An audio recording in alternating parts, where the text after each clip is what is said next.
ஆண்டவர் இயேசு கிறிஸ்துவுக்குள் எனக்கு அருமையானவர்களே, நம் ஆண்டவர் இயேசு கிறிஸ்துவ நாமத்தினால் உங்கள் அனைவரையும் வாழ்த்தி வரவேற்கிறேன். நீங்கள் கடவுளுடைய கண்களுக்கு மிகவும் விலை மதிப்புள்ளவர்களாக இருக்கிறீர்கள். அவருடைய நீதியையும் நியமங்களையும் நாம் கடைபிடிக்கின்ற பொழுது அவர் நமக்கு தேவையானது அனைத்தையும் கொடுக்க காத்து கொண்டிருக்கிறார். கிறிஸ்து இயேசுவில் மிகவும் பிரியமானவர்களே, தவக்காலத்தினுடைய 3வது வாரத்தில் வருகின்ற புதன்கிழமை எல்லாம் இருக்கின்றோம். இன்றைய வாசக சிந்தனையாக நமக்கு கொடுக்கப்பட்டிருப்பது இணை சட்டத்திலிருந்து முதல் வாசகம் நமக்கு கொடுக்கப்பட்டிருக்கிறது. இதிலே கடவுள் இஸ்ரவேல் மக்களை பார்த்து கூறுகிறார், நீங்கள் என்னுடைய நீதியின்படியும் நியமங்களின்படியும் வாழ வேண்டும். அப்படி நீங்கள் வாழ்கின்ற பொழுது உங்களுக்கு ஆசீர்வாதம் கிடைக்கும். ஏனென்றால் நீங்கள் அழைத்த பொழுதெல்லாம் வருகின்ற கடவுளானாக இருக்கிறேன். எந்த இனத்திற்கு ஏற்பட்ட ஒரு ஆசீர்வாதம் இருக்கிறது என்பதை நீங்கள் அறிந்து கொள்ள வேண்டும். அதையும் தாண்டி கடவுள் சொல்லுகிறார், நீங்கள் பார்ப்பவை அனைத்தையும் உங்கள் உள்ளத்திற்குள் இருத்தி நீங்கள் அதை பற்றி சிந்திக்க வேண்டும். அதை நீங்கள் மறந்துவிடக் கூடாது. உங்களுடைய பிள்ளைகள் பேர பிள்ளைகளுக்கு அதை நீங்கள் கற்றுக் கொடுக்க வேண்டும் என்று சொல்லுகிறார். பிரியமானவர்களே, இது வாழ்க்கையினுடைய அச்சாரம், வாழ்க்கையினுடைய பாடம். இதுதான் இந்த உலகத்திலே நாம் வாழுகின்ற இந்த வாழ்க்கை யாரோ ஒருவரிடமிருந்து நாம் கற்றுக்கொண்டது. நம் பெற்றோரிடமிருந்து, நம் சகோதர சகோதரிகளிடமிருந்து, உற்றாரிடமிருந்து, உறவிடமிருந்து, இயற்கையிடமிருந்து, பறவைகளிடமிருந்து, விலங்குகளிடமிருந்து பலவற்றை நாம் கற்றுக்கொள்கிறோம். கற்றுக்கொண்டதை நாம் பாடமாக நம்முடைய வாழ்விலே நாம் அதை செயல்படுத்துகிறோம். அதை நாம் மற்றவர்களுக்கு சொல்லிக் கொடுக்கின்ற மக்களாக வாழ வேண்டும். அவற்றை மனதில் இருத்திதான் அவற்றை சொல்லிக் கொடுக்கிறோம். கடவுள் இதைதான் நம்மிடம் எதிர்பார்க்கிறார். நீங்கள் நல்லது ஒன்றை கற்றுக்கொண்டீர்கள் என்றால் அதை உங்கள் உள்ளத்திற்குள் இருத்தி கொள்ளுங்கள், அதை உங்களுடைய பிள்ளைகளுக்கு அறிவியுங்கள் என்று நம் ஆண்டவர் இத்தனை காலமாக நம்மை காத்து வழிநடத்தி பேணி பாதுகாத்து வருகிறார்.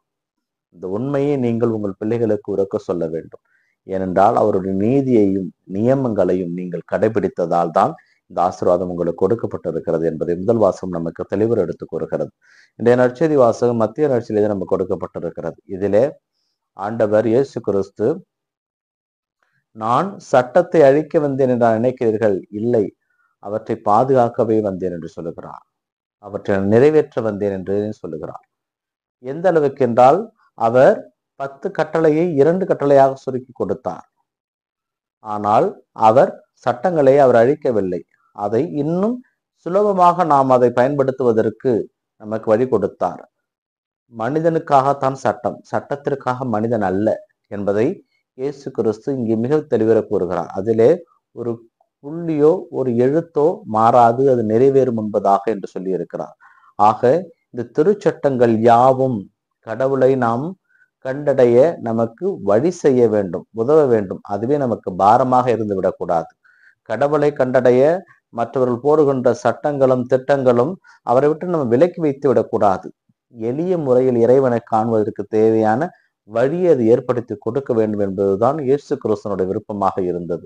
சட்டங்களும் திட்டங்களும் மனிதனுக்காகத்தான், மனிதன் அவற்றை கடைபிடிப்பதற்காகத்தான். ஆனால் அதுதான் வாழ்க்கை என்று இருந்து விடக்கூடாது என்பதை இயேசு இங்கு தெளிவாக கூறுவார். இந்த தவக்காலத்திலே இறைவன் நமக்கு ஏற்படுத்தி கொடுத்திருக்கின்ற சட்டம், இந்த தவக்காலத்திலே நம்மை ஒருத்தல் முயற்சிக்குள் நம்மை கொண்டு செல்ல வேண்டும். இத்தனை நாட்கள் வாழ்ந்த வாழ்க்கை போல் இன்று இருக்கக்கூடாது. இந்த தவக்காலத்திலே நம் பாவங்களுக்காக நாம் மனம் வருந்தி சாக்கு உடை அணிந்து சாம்பலிலே அமர வேண்டும் என்பதுதான் பழைய ஏற்பாட்டு காலத்திலே இறைவாக்கினர்களுக்கு கொடுக்கப்பட்ட ஒரு முறை. ஆனால் அது இப்போது செய்ய வேண்டிய அவசியம் இல்லை. இருந்தாலும் காவி உடை அணிந்து கடவுளுக்கு பயந்து பாவங்கள் மறந்து பட்டினி கிடந்து கடவுளை நாம் தரிசிக்க வேண்டும் என்பது திருச்சபை நமக்கு ஏற்படுத்தி இருக்கின்ற முறை. ஆனால் இதையும் நீங்கள் பயன்படுத்தியாக வேண்டும் என்பதும் அவசியம் கிடையாது. உங்கள் உள்ளுணர்வுக்குள் சொல்லுங்கள் உங்கள் வாழ்க்கை எப்படி இருக்க வேண்டும் என்று. இந்த தவக்காலம் கடவுளோடு உங்களை வழிநடத்த எதெல்லாம் தேவையோ அவற்றை பெற்றுக்கொள்ளுங்கள், எதையெல்லாம் தேவையில்லையோ அவற்றை விட்டுவிடுங்கள். அதுதான் தவக்காலம் நமக்கு சொல்லுகின்ற பாடம். இந்த நாள் உங்களுக்கு இணைய நாளாகவே அமையட்டும். இறைவன் இயேசு என்றென்று வாழ்த்த பெறுவாராக. ஆமேன்.